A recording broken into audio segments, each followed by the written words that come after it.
तुम्ही पण म्हटलात की शपथविधीबद्दल पवार यांच्या अजित पवार यांच्या मिसेसच्या शपथविधीबद्दल तुम्ही काही वेळपड केली म्हटली.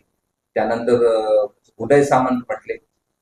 तुमच्या पक्षाची भूमिका काय काढली की ह्या अशा पद्धतीने तुमचे सगळे नेते त्या टीका करतात?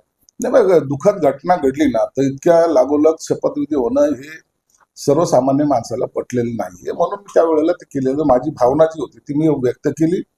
त्यात काय कोणाचा गैरसमज होत असेल तर त्याबद्दल मला काही देणे घेणे नाही, परंतु जनभावना ज्याला म्हणतात ती मांडायचा आम्ही प्रयत्न करतो. याला जोडून एक प्रश्न आहे.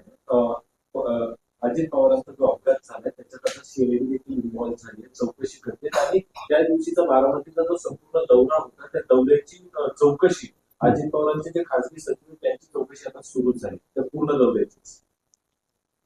सीआयडी त्यात इन्व्हॉल्व्ह झालेली आहे, इतर यंत्रणा त्यात इन्व्हॉल्व्ह झालेल्या आहेत. ब्लॅक बॉक्स जो ज्याला म्हणतात तो सापडलेला आहे. आता हा सगळा चौकशी मला वाटतं जलद गतीने होईल आणि ही चौकशी व्हावी असं स्वतः मुख्यमंत्र्यांनी सुद्धा स्पष्ट केलेलं आहे. म्हणून आता ही चौकशी किती जलद गतीने होतील याकडे आपल्याला लक्ष द्यावं लागेल आणि त्याच्यात जर असं काही दिसलं तर निश्चितच सरकार त्याच्यावर कारवाई करेल. संजय राऊतांनी सांगावं की शरद पवार एनडीएमध्ये जाणार होते की नाही, आम्हाला एनडीएमध्ये जायचं होतं हे म्हटलं आहे. सुनील तटकरे ज्यावेळेस त्यांना म्हणाले की काही लोकांना शरद पवारांनीच मोठे केला आणि ते त्यांना सल्ले द्यायला लागले. हा गौप्यस्फोट केला की एनडीए मध्ये जायचं, शरद पवारही येणार होते. तुम्हीच खरं सांगा.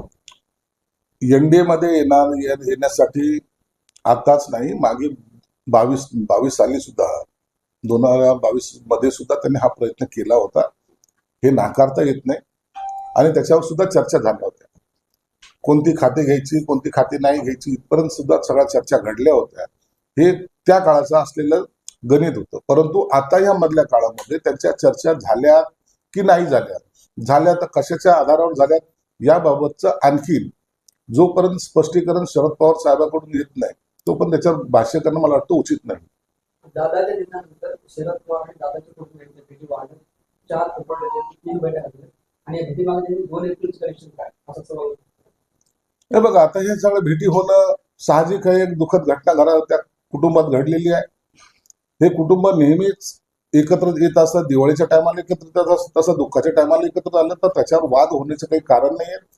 आणि त्यांनी दोघांनीही स्पष्ट केलं की आमचं त्या ठिकाणी कोणत्याही राजकारणावर चर्चा झालेली नाही.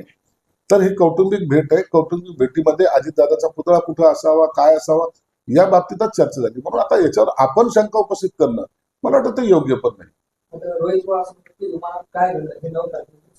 मग जर रोहित पवारकडे काही असेल त्या आधारावर तो बोलत असेल तर 9 तारखेपर्यंत आपण वाट पाहिली पाहिजे. अंजली दमाने यांनी या सगळ्या संदर्भात आरोप केले आहेत की पार्थ पवार, त्यानंतर दुसरे तटकरे आणि प्रफुल्ल पटेल यांनी हा घातपात घडवला. त्यांच्याकडे काही माहिती असेल त्यांनी खऱ्या अर्थानं पोलिसांना द्यावी. परंतु अशा प्रकारे त्यांनी जो काही आरोप केलेला आहे निश्चित गांभीर्याने सरकारही घेतं आणि त्याच्यामध्ये काही तथ्य असेल तर ते तपासतं सुद्धा. म्हणून मुख्यमंत्री साहेब याची दखल घेतील आणि त्याची तपासही त्या दिशेने करतील. कायदेशीर प्रक्रियेनुसार अंजली दमाने यांच्यावर कायदेशीर कारवाई करण्याची तयारी देखील राष्ट्रवादी या वक्तव्याचे आरोप त्यांनी. आता हे आरोप प्रत्यारोप होतील. जर बिनबुडाचे आरोप केले तर प्रत्येकाला अधिकार आहे त्यांच्या विरोधात बोलायचा, म्हणून ते बोलतील. म्हणून त्यांनी काही वेगळं काय असं काही मांडलेलं नाही. जर पुरावे असतील तर त्यांनी दिले पाहिजे, नसता मग ते कायदेशीर कारवाईला समोर गेलं पाहिजे.